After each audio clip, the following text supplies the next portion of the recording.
soir, j'ai également vu celui de demain, parce qu'on m'en avait envoyé quelques extraits hier. Et je savais que j'allais prendre la parole parce qu'en fait, malheureusement, ça vous le savez, on ne peut pas tout montrer en images. Et là, vous n'avez pas pu tout voir ni tout entendre. Et je me suis dit qu'en fait, ce serait quand même bien de vous éclaircir sur certains aspects. Même si je comptais pas y réagir, je vais quand même réagir sur la Lounaze, donc du coup, qui pose sa propre question et qui fait la choquer lorsqu'elle entend les réponses. Bien évidemment, elle est choquée par moi, pas par son mec. Bah oui, parce qu'il y en a qu'une qui dit la vérité. Après, bon, voilà, la lâcheté, malheureusement, c'est connu. Et puis, lui, il est connu pour ça. Les couilles, ça ne s'achète pas, malheureusement. Ça fait bien longtemps qu'il a tiré un trait dessus. Et ça s'est vu. Après, c'est pas grave, les images sont là pour le prouver. Grand bien lui fasse s'il veut dire que je suis une grande séductrice et que c'est moi qui l'ai branché. Les images sont là.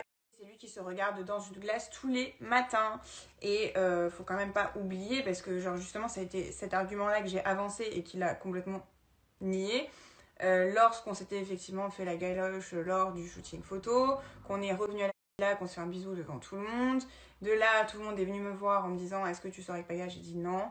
Ils sont allés voir Paga, ils lui ont dit « Est-ce que tu sors avec Léna ?» Il a dit oui. De là, j'ai dit « Mais non les gars, c'est pas possible, il est en couple à l'extérieur, on ne peut pas être en couple à deux. » De là, il a vite compris, le petit garçon, que de mon côté ce serait mort et qu'il n'aurait pas plus que ça, n'est-ce pas ? Et du coup, il a fait genre, ah oui, Léna, non, mais t'as raison, je sais pas, tu as raison, voilà. Mais c'est pas grave, encore une fois, les couilles, ça ne s'achète pas, c'est pas grave, moi je suis très bien, je dors très bien la nuit, et s'il dort bien la nuit, et bah tant mieux pour lui, en tout cas.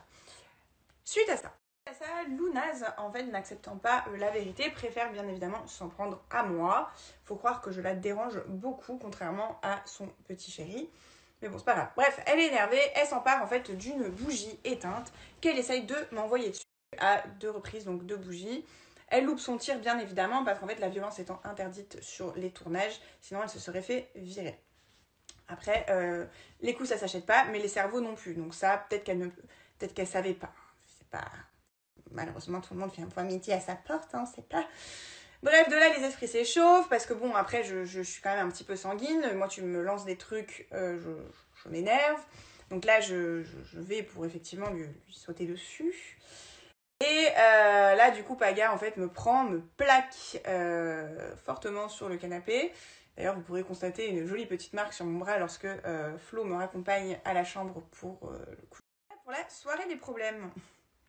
Suite au lendemain, donc je vous remets dans le contexte, effectivement, Flo est quelqu'un de très sympa, c'était pas prévu du tout, c'est-à-dire quand il s'est séparé d'Océane, tout le monde est venu me voir en mode Flo, il t'aime bien, Flo, il t'aime bien, Flo, il t'aime bien, nanana, vous savez comment ça se passe dans la villa, enfin vous savez ce que vous voyez à l'image, mais vous savez pas ce que c'est en vrai. En vrai, c'est quand on veut vous mettre avec quelqu'un, on est là, on vous organise des dates, etc., etc., etc.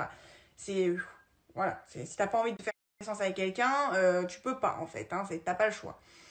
Donc bref, au final, on a appris quand même à se connaître, il y avait un feeling parce que c'est quelqu'un de gentil, mais c'est vrai que dès le lendemain matin, donc quand je me lève, je suis en mode contente, je suis bien parce qu'il a été vachement là pour moi où j'ai des problèmes.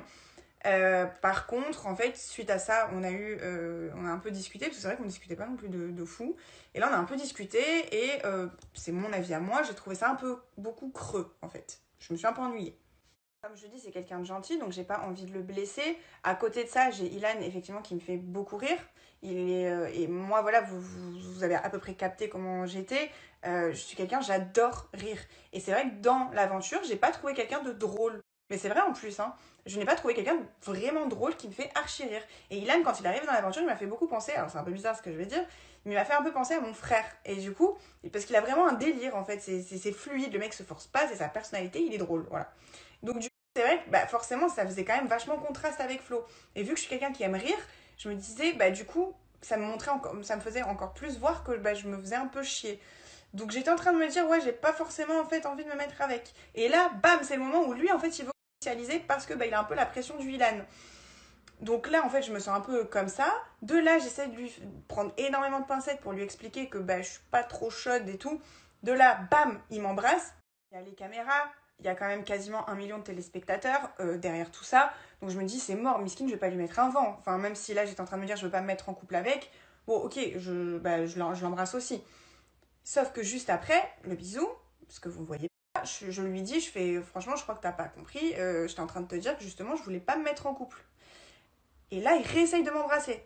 Donc ça, c'est ce que vous ne voyez pas. Donc là, je lui mets un vent, parce que bon, une fois, je veux bien être gentille, mais deux, non. Et là, je lui dis, mais t'as pas compris. Je suis en train de dire que je ne veux pas me mettre en couple, en fait. Je veux pas. Donc là, en fait, ça me braque. Donc c'est pour ça qu'il part et qu'il est grave énervé et qu'effectivement, il tire une tête d'enterrement suite à ce bisou. De là, en fait, j'ai employé des mots très forts parce que j'ai été choquée. Pour moi, dans ma vie, ça ne m'est jamais arrivé que je fasse comprendre à un mec que j'ai pas envie de me mettre en couple avec lui et que lui, il y trouve une opportunité pour m'embrasser. Donc j'ai été vachement choquée en fait par ça. Et c'est ce qui a fait que ça a fait une énorme histoire dans la villa parce que vous le verrez par la suite, il y a des personnes, voire quasiment la totalité des gens, qui ne comprendront pas justement ce que je viens de vous expliquer.